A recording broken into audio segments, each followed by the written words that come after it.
Assalamualaikum warahmatullahi wabarakatuh. Selamat pagi peserta kelas basis data dari kelas A sampai E. Senang sekali akhirnya pada kesempatan kali ini kita bisa belajar basis data kembali. Saya berharap semoga semua peserta basis data dimanapun kalian berada, semoga semuanya dalam keadaan sehat. Di sini saya Mesy Liviana Saputri, mewakili tim dosen basis data akan menyampaikan materi mengenai SQL, khususnya Advanced Query. Semua materi dalam slide ini merupakan modifikasi dari textbook yang dari awal kita gunakan, yakni textbook dari El-Masri, khususnya chapter 7. Silakan teman-teman semuanya, selain melihat slide ini juga diharapkan membaca textbooknya juga agar mendapatkan pemahaman yang lebih baik. Sebelum melanjutkan materi mengenai Advanced Query, kita flashback sedikit mengenai materi SQL yang sudah kita pelajari. Yang pertama kita belajar mengenai DDL atau Data Definition Language. Di sini kita belajar bagaimana membuat skema, membuat tabel, termasuk constraint-constraint-nya. Selain itu kita juga belajar mengenai insert data dan juga update. Setelah itu kita lanjut belajar mengenai basic SQL query, misalnya bentuk SQL standar, statementnya seperti apa, dan penggunaan logical comparison pada clause aware. Selain itu kita juga sudah belajar mengenai Cartesian product untuk menggabungkan data dari beberapa table. Pada sesi kali ini kita juga akan belajar kembali mengenai konsep join dan variasi-variasinya, dilanjutkan dengan pengenalan query yang lebih kompleks untuk melampirkan data, yaitu nested query. Kita mulai pembahasan dengan memahami makna dari null pada SQL. Sebelum UTS kita juga pernah menyinggung makna null ini. Jadi terdapat 3 interpretasi yang berbeda mengenai null. Yang pertama, null berarti unknown value atau nilai yang tidak diketahui. Maksudnya unknown adalah value-nya ada tapi tidak diketahui. Atau bisa juga tidak diketahui apakah nilainya ada atau tidak. Misalnya, seperti tanggal lahir seseorang yang tidak diketahui, maka direpresentasikan sebagai null di database. Makna null yang kedua yaitu unavailable atau disebut juga withheld value. Withheld sendiri artinya kan ditahan. Jadi sebenarnya nilainya itu ada, tapi sengaja ditahan atau tidak diberikan. Contohnya seseorang memiliki nomor telepon rumah, tapi tidak ingin terdaftar, sehingga dirahasiakan dan direpresentasikan sebagai null pada database. Makna null yang ketiga yaitu not applicable, yang artinya atribut tidak berlaku untuk tuple tertentu atau tidak ditentukan untuk tuple tertentu. Sebagai contoh di sini adalah nomor paspor. Misalnya untuk WNI, tidak semua WNI itu memiliki paspor karena ada juga yang tidak membuatnya. Hal ini berbeda dengan nomor KTP misal yang setiap WNI dewasa itu memilikinya. Lalu seringkali tidak mungkin untuk menentukan makna yang dimaksudkan. Misalnya, null untuk telepon rumah itu sebenarnya bisa jadi dari salah satu 3 arti tersebut. Oleh karena itu, SQL sendiri dalam SQL tidak membedakan arti null yang berbeda tersebut. Secara umum, setiap nilai null pada suatu baris data berbeda dengan nilai null pada baris data lainnya. Ketika baris dengan nilai null dalam satu atribut terlibat dalam operasi perbandingan, hasilnya dianggap tidak diketahui atau unknown. Jadi selain unknown ada juga bila nilainya itu true atau false. Oleh karena itu, SQL menggunakan 3 nilai logika, yaitu true, false, dan unknown. Sebagai ganti dari nilai logika standar boolean yang kita ketahui itu cuma ada 2, yaitu true dan false. Oleh karena itu, kita juga perlu menentukan hasil atau nilai kebenaran dari ekspresi logika 3 nilai tersebut ketika penggunaan fungsi AND, OR, maupun NOT digunakan. Dalam tabel ini, baris itu mewakili nilai hasil kondisi atau perbandingan yang biasanya muncul dari clause where pada query SQL. Nah, setiap hasil ekspresi akan menghasilkan nilai true, false, atau unknown. hasil dari penggabungan dua nilai menggunakan penghubung logika n. Di sini bisa kita di yang bagian A ini. Jadi jika kita merujuk pada logika boolean, nilai n itu akan true jika dua-duanya true. Ya, true dan true nilainya true. Di sini ada pemisalan lain, misalnya false dan unknown akan menghasilkan false. Dan selanjutnya untuk yang kedua, logika yang kedua, OR. Dalam logika boolean, OR itu biasanya bakal true kalau misalnya salah satunya true, misalnya true dan true atau true dan false bakal true. Namun di sini jika kita melibatkan unknown, misalnya di sini ada false dan unknown, maka akan menghasilkan unknown. Sedangkan penggunaan fungsi logika not di sini akan menunjukkan hasil kebalikannya. Misalnya kebalikannya dari true itu false, kebalikannya false itu true, dan kebalikannya unknown tetap unknown. Jadi hal yang perlu diingat di sini bahwa hal ini berbeda dengan logika boolean standar yang nilainya itu hanya true dan false. Jadi di SQL itu di sini kita ada penambahan logika yang baru itu unknown. Selanjutnya SQL itu memungkinkan query untuk memeriksa apakah nilai atribut itu nol atau tidak. Jadi untuk membandingkan nilai atribut nol atau tidak, kita tuh tidak menggunakan tanda sama dengan atau mungkin tidak sama dengan ya. Sama dengan atau tidak sama dengan. Jadi kita tidak menggunakan tanda ini, tapi kita menggunakan tanda is atau is not null. Untuk kasus seperti ini misalnya is atau is not null ini digunakan untuk perbandingan kesetaraan. Hal ini digunakan SQL itu dianggap null itu unik dan berbeda dengan nilai null lainnya. Jadi perbandingan kesetaraan menggunakan sama dengan atau tidak sama dengan itu kurang tepat. Nah di sini contoh query untuk menggambarkan perbandingan null itu dengan mengambil data karyawan yang tidak memiliki supervisor. Jadi karena dia tidak memiliki supervisor, jadi kita menggunakan klausa where-nya super SSN is null. Jadi di sini bukan menggunakan super SSN sama dengan null, tapi super SSN is null. Hal yang sama juga berlaku ketika kita menggunakan join. Jadi di mana tuple yang memiliki nilai null untuk atribut join-nya itu tidak akan dimasukkan ke dalam hasil. Namun hal ini tidak berlaku jika itu adalah outer join, yang nanti akan kita bahas setelah ini. Selanjutnya kita ada operator aritmatika. Misalnya operator aritmatika di sini ada tambah, kurang, kali, bagi yang bisa diaplikasikan pada atribut yang bersifat numerik pada SQL. Sebagai contoh di sini pada query 13, query ini digunakan untuk menampilkan efek memberi kenaikan 10% pada gaji untuk semua karyawan yang bekerja di produk X. Yang ditampilkan di sini adalah nama depan, nama belakang, dan besarnya kenaikan. Besarnya gaji setelah kenaikan. Yang direpresentasikan dengan alias increase sal di sini. Jadi karena dia naiknya 10%, jadi gaji setelah dinaikkan itu 1,1. Dan untuk klausa where-nya kita menambahkan kondisi PIN-name sama dengan produk X. Karena tadi syaratnya kan karyawan yang bekerja di produk X saja. Lanjut. Kita lihat contoh penggunaan operasi aritmatika yang lain. Di sini ada query 14 digunakan untuk menampilkan semua karyawan di departemen 5 yang salary-nya itu antara 30.000 dan 40.000 dolar. Ada dua opsi yang pertama. Opsi yang pertama tuh kita menggunakan between.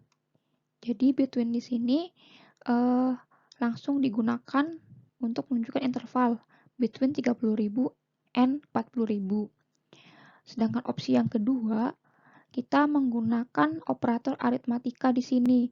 Jadi ada operator aritmatika lebih dari sama dengan 30.000 dan salary kurang dari sama dengan 40.000. Jadi sebenarnya besar interval salary-nya tuh sama antara kita menggunakan between dan menggunakan operator lebih dari sama dengan dan kurang dari sama dengan.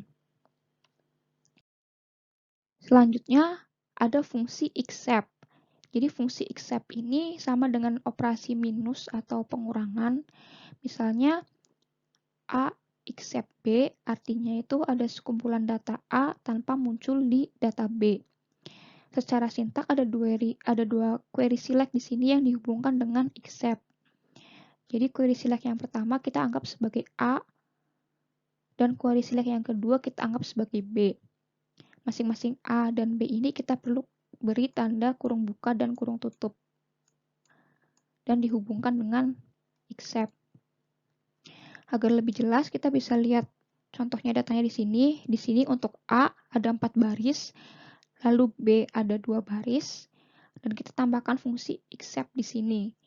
Jadi hasil fungsi except ini bakal ada 2 yang bukan termasuk B. Data di A yang bukan termasuk di B, yaitu dua terakhir.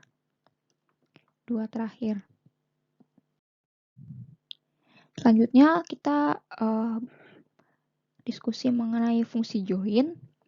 Jadi konsep join dalam SQL ini sebenarnya memungkinkan kita untuk menentukan relasi gabungan dalam klausa form di query. Hal ini berbeda dengan konsep join yang sebelumnya kita pelajari sebelum UTS, di mana kita menentukan kondisi joinnya pada klausa where. Karena penentuan relasi gabungan ini dilakukan pada klausa form, maka seakan-akan kita sebenarnya kayak melakukan query pada satu tabel atau relasi saja. Namun pada dasarnya sebenarnya tabel atau relasi ini merupakan hasil dari operasi join dari beberapa relasi. Konsep join table ini juga sebenarnya ada beberapa tipe. Misalnya ada theta join, natural join, cross join, dan tipe-tipe join lain yang termasuknya ada outer left join, right outer join, dan sebagainya. Yang pertama, kita ada konsep cross join. Sebenarnya udah pernah kita singgung waktu sebelum UTS. Jadi cross join ini merupakan Cartesian product antara dua tabel. Artinya semua tabel pada tabel 1 akan dipasangkan dengan setiap tabel pada tabel 2. Sebagai contoh di sini kita punya tabel food yang berisi 3 baris dan tabel likes yang berisi 3 baris. Jika kita cross joinkan tabel food dan likes, akan terbentuk 9 baris yang merupakan Cartesian product dari semua kemungkinan baris di tabel food dan likes. Jadi 9 ini adalah kombinasi dari 3 di sini dan 3 di sini. Selanjutnya ada theta join. Jika digambarkan dalam diagram himpunan, theta join ini merupakan irisan dari dua himpunan. Jadi yang dikembalikan adalah tapel-tapel atau baris yang memiliki nilai atribut yang sama antar dua tabel. Sebagai contoh di sini kita menggunakan tabel food lagi yang berisi 3 baris dan tabel likes yang memiliki 3 baris juga. Nah, query theta join ini yang digunakan adalah select anything from food, join likes, on. Jadi kita gunakan klausa on di sini. On food name sama dengan likes.food. Jadi atribut yang sama di sini dituliskan setelah klausa on. Dari query theta join ini akan dihasilkan 3 baris data. Kenapa ada 3 baris? Karena di sini tabel yang sama antara food dan likes ini adalah food 1 dan food 3. Jadi food 1 dan food 3. Jadi di sini food 1 dan food 3 kan harusnya ada 2, tapi karena di like sendiri ada 2, maka totalnya jadi 3. Yang sama. Selanjutnya ada outer join. Jadi outer join itu tidak memerlukan syarat kesamaan record atau baris antar dua tabel. Ada 3 macam outer join di sini. yaitu left outer join, right outer join, dan full outer join. Dua yang pertama yaitu left outer join dan right outer join digambarkan dengan diagram himpunan berikut. Jadi pertama ada left outer join. Jadi left outer join akan mengembalikan semua baris dari tabel di sebelah kiri, meskipun tidak ada baris yang sama pada tabel sebelah kanan. Jika tidak ada baris pada tabel sebelah kanan, akan dikembalikan nilai 0 pada tabel sebelah kanan ini. Nah, selanjutnya ada right outer join. Ini merupakan kebalikan dari left outer join. Jadi kalau right outer join akan mengembalikan semua baris dari tabel sebelah kanan, meskipun tidak ada baris di tabel sebelah kiri. Jika tidak ada baris pada tabel sebelah kiri, maka di sini yang tabel sebelah kiri ini akan diisi dengan value-nya itu 0. Lalu mana sebenarnya yang jadi kiri, mana yang jadi kanan? Nah, tabel yang dianggap kiri itu yang disebutkan terlebih dahulu sebelum statement join. Nah, sedangkan tabel yang dianggap kanan itu merupakan tabel yang disebutkan setelah statement join. Di sini untuk contohnya, untuk outer join, kita kembali menggunakan tabel foot dan like. Untuk left outer join, kita menggunakan query select from foot, left outer join likes on foot name sama dengan likes foot. Jadi yang sama itu sama kayak tadi. Yang menjadi tabel left adalah foots di sini. Jadi semua tabel pada foot itu akan ditampilkan terlepas ada yang match ataupun tidak dari tabel likes. Nah, di sini contohnya yang match itu kan foot 1 sama foot 3. Nah, yang left-nya itu sendiri di sini kan ada foot 2 nggak punya pasangan yang sama dengan yang likes. Jadi yang di sini tuh kita kasih 0. Jadi untuk yang tabel kedua yang di likes-nya di persen sama foot kan punya yang likes, kita kasih 0. Nah, selanjutnya untuk yang right outer join juga sama. Kita menggunakan query select from foot, right outer join likes, di mana foot name sama dengan likes foot. Nah, yang menjadi tabel right-nya itu adalah si like. Jadi setelah join itu like, semua record yang ada di tabel likes ini akan ditampilkan. Jadi recordnya akan ada 135. 135 itu akan ditampilkan. Nah, kalau yang 1, 3 karena di bagian foots-nya itu ada, jadi ikut tampilkan. Tapi kalau yang 2, yang 5 itu nggak ada di foot, makanya dia di foot-nya sendiri dia dikasih 0. Selanjutnya ada full outer join. Jadi full outer join ini semua tuple dari kedua relasi akan ditampilkan sebagai hasil dan tidak memperhatikan nilai tuple yang sama atau matching. Nah, sebagai contoh di sini ada tabel foot sama like. Nah, tapi di sini sintaknya di sini kita menggunakan full outer join.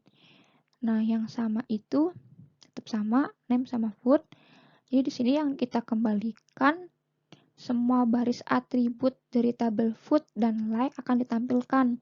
Baik yang beririsan, jadi yang beririsan tuh ini, dan ini, maupun yang tidak. Ini tuh sebenarnya hasil dari left join, ini hasil dari left join. Jadi sebenarnya bisa dibilang full outer join ini merupakan gabungan dari theta join, left outer join, dan right outer join. Lalunya tipe join lainnya yaitu natural join. Pada natural join ini dari dua relasi dua tabel tidak ada kondisi kesamaan atribut yang kita definisikan. Jadi penggunaan natural join ini akan mengembalikan semua baris yang mempunyai nama atribut yang sama. Jadi kita di sini tidak ada statement apa sih yang sama, itu tidak ada statement, jadi langsung natural join aja. Nah, di sini secara kalau dilihat hasilnya itu merupakan nilai yang beririsan dari persen. Jadi di sini yang sama kan antara like sama frequent, dia bakal otomatis nyari yang sama. Yang sama di sini persen. Nah, persen dua-duanya baik di like sama frequent itu ada yang sama itu Nisert dan Danu. Jadi Nisert dan Danu yang akan ditampilkan. Oke, lanjut. Di sini ada konsep baru yaitu nested query. Jadi beberapa query itu mengharuskan nilai yang ada di dalam database itu diambil dan kemudian digunakan dalam kondisi perbandingan atau comparison di sini. Nah, query tersebut dapat dirumuskan dengan mudah dengan menggunakan nested query atau Indonesia itu query bersarang ya berarti. Nah, nested query itu merupakan statement query yang lengkap. Yang lengkap artinya tuh dia lengkap, jadi ada select, from, dan where. Nested query ini juga bisa muncul di where clause, bisa juga di where clause di query lain. Nah, query lainnya yang di luar nested query itu disebut sebagai outer query. Query lainnya nested query ini bisa muncul di klausa where itu tadi ya. Nah, salah satu implementasi dalam nested query adalah penggunaan operator in. Operator ini sebenarnya membandingkan nilai V ini pada set atau multiset dari kumpulan nilai V besar. Nah, kemarin sebelum UTS juga kita sudah menerapkan operator in ini ya, misalnya untuk mengupdate atribut yang nilai atributnya itu diambil dari tabel lain, jadi pakai in. Di sini kita bisa lihat bersama struktur dari nested query ini. Di sini ada outer query dan juga ada nested query. Nah, untuk yang nested query yang pertama, jadi nested query-nya itu ada dua. Yang pertama itu menampilkan nomor project yang memiliki karyawan dengan nama belakang Smith yang terlibat dalam suatu project. Nah, mohon maaf, maksudnya itu Smith yang bekerja sebagai manajer. Nah, selanjutnya di nested query yang kedua itu menampilkan nomor project yang memiliki karyawan yang bernama Smith ini. Di outer query di sini, jadi outer query-nya tuh di sini distinct number. Nah, di sini yang digunakan logika OR untuk mengambil tuple nomor project yang merupakan hasil dari salah satu, karena ini OR ya, jadi salah satu dari nested query ini. Nah, tuple nomor project yang diambil ini diambil salah satu, terus dia akan digunakan untuk menampilkan project number yang ada di outer query. Jika nested query sebelumnya itu hanya mengembalikan satu nilai skalar, di sini kita bisa lihat contoh nested query yang mengembalikan dua nilai skalar. Jadi di sini nested query-nya mengembalikan relasi lagi yang tersusun dari beberapa tuple. Contoh di sini kita akan menampilkan SSN dari semua employee yang memiliki project number dan hour yang sama dengan project di mana employee John Smith itu bekerja. Jadi John Smith itu memiliki nomor SSN number-nya itu 1, 2, 3, 4 sampai 9. Di sini ada dua atribut yang dibandingkan, yaitu project number dan hour. Keduanya itu kita temukan dalam tanda kurung. Di nested query ada dua juga yang ditampilkan, yaitu project number sama hour. Jadi operator in ini akan membandingkan project number yang ada di box on dengan hasil nested query project number dan hour yang sudah kita filter dengan employee dengan SSN 1, 2, 3 sampai 9.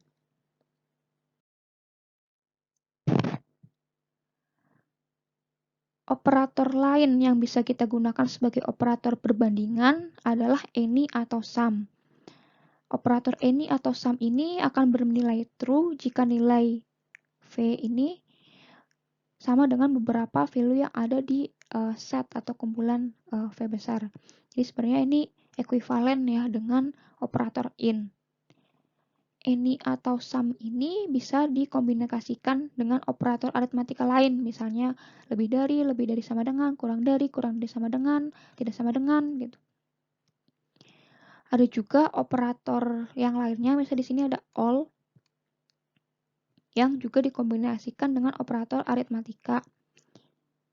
Di sini kondisi perbandingan all akan mengembalikan true jika nilai instan V lebih besar dari semua nilai yang ada di multiset.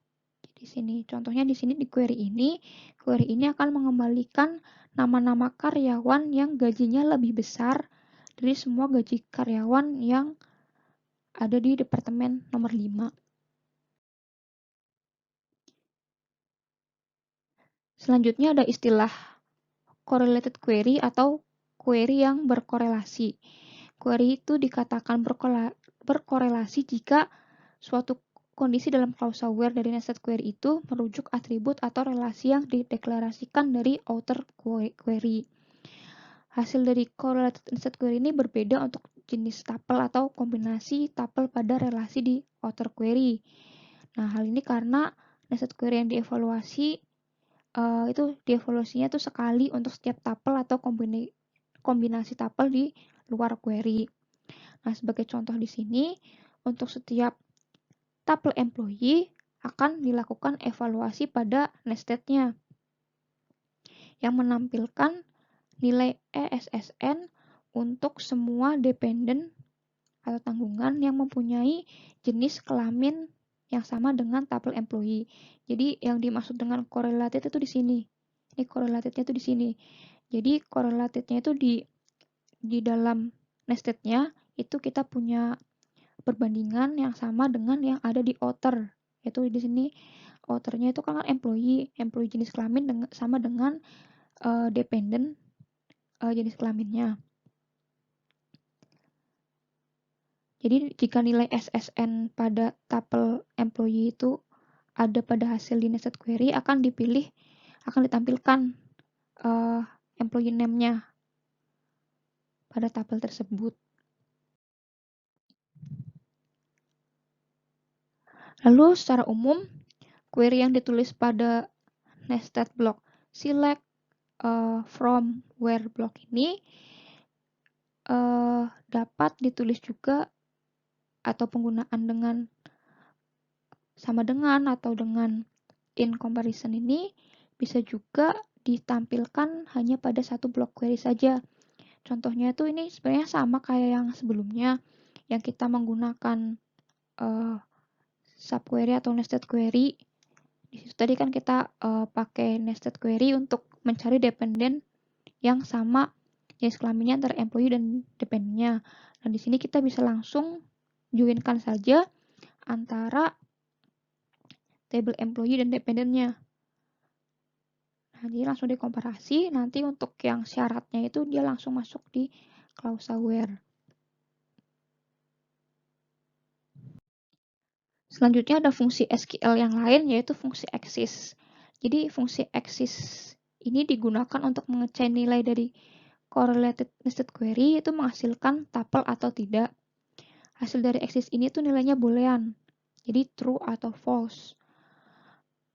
True jika nested query mengandung minimal satu tuple dan false jika nested query tidak menghasilkan tuple apapun. Jadi selain fungsi axis ada juga fungsi not axis yaitu kebalikannya tadi. Nah, jadi baik axis maupun not axis ini biasanya digunakan pada konjungsi atau penghubung pada nested query.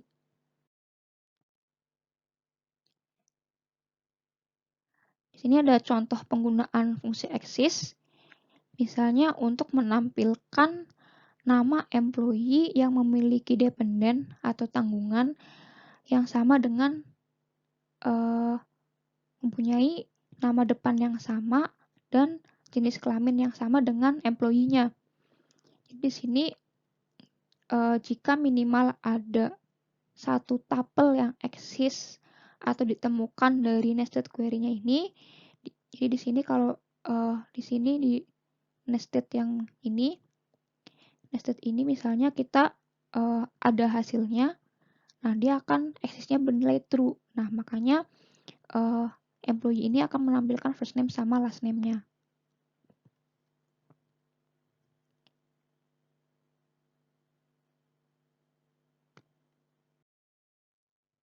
Selanjutnya di sini ada contoh lagi penggunaan fungsi not exist. Jadi fungsi not exist misalnya di sini untuk menampilkan nama employee yang tidak punya tanggungan. pada correlated nested query-nya di sini. Jadi di sini nested query-nya itu correlated karena di sini ada atribut yang kita bandingkan nilainya sama SSN dan ESSN. Nah, jika misalnya hasil nested query-nya ini kosong, berarti not exist-nya itu bakalan bernilai true. Jadi akan menghasilkan nilai akan ditampilkan first name sama last name-nya dari employee ini.